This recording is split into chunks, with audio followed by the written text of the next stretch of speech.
আসসালামু আলাইকুম বন্ধুরা, কেমন আছেন? চলে আসলাম আমার কিচেনে। সকালের জন্য শাক রান্না করবো, তো শাকের জন্য রসুন করে অবশ্যই কুটে রেখেছি। আর এখন সকালবেলা ড্রাগন ফল কাটবো, সেটা ভিডিও অবশ্যই দেখতে পারবেন। সকালবেলা আমাদের বাড়ির গাছে ড্রাগনগুলো খেয়ে সেই সুন্দর, কীটনাশক ছাড়া, তাই না বলেন? তো আমি ড্রাগনগুলো আগে ধুয়ে রেখেছিলাম।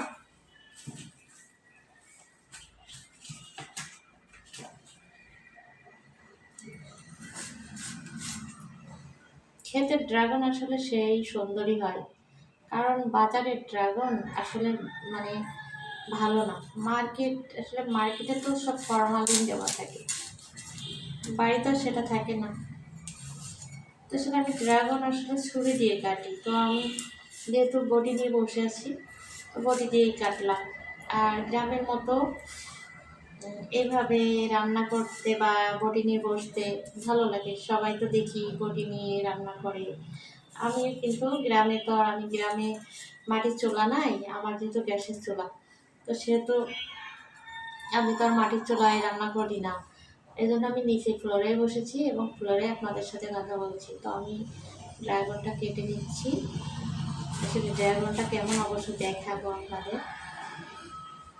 তো আমার ড্রাগন ফলটা দেখেন কি সুন্দর,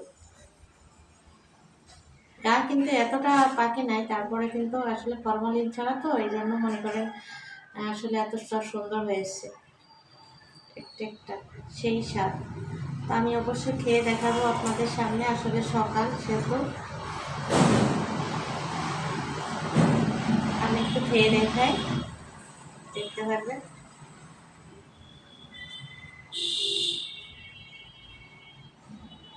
ভীষণ ভালো লাগছে। আমি ড্রাগন ফল একটু পছন্দ বেশি করি। বটির পরে বসে কিন্তু খেয়ে নিলাম আপনাদের।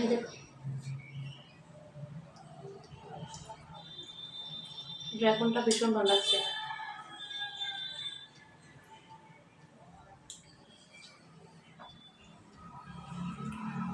খুব মিষ্টি।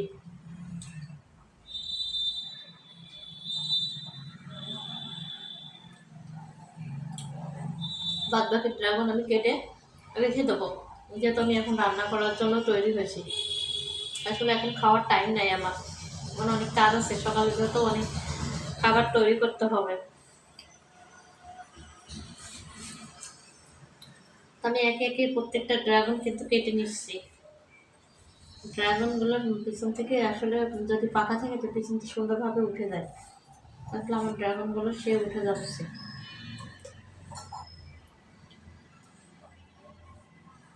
মনে হয় দেখতে পাচ্ছেন। বাদ বাকি ড্রাগনগুলো আমি একইভাবে কেটে নিব। প্রত্যেকদিন আসলে সকালবেলা আমার খাবার টেবিলে ড্রাগন থাকবেই থাকবে। ওই যে আমি এক প্লেট ড্রাগন কাটবো। পরবর্তীতে এইভাবে সব ড্রাগনগুলো আমি কেটে নিব। তো আপনাদের সাথে আসলে পুরো ভিডিওটা আমি সব এভাবে করা যায় না। তো রেডি হয়ে গেল আমার ড্রাগন। তো সবাই ভালো থাকবেন, সুস্থ থাকবেন। আল্লাহ হাফেজ। আসসালাম।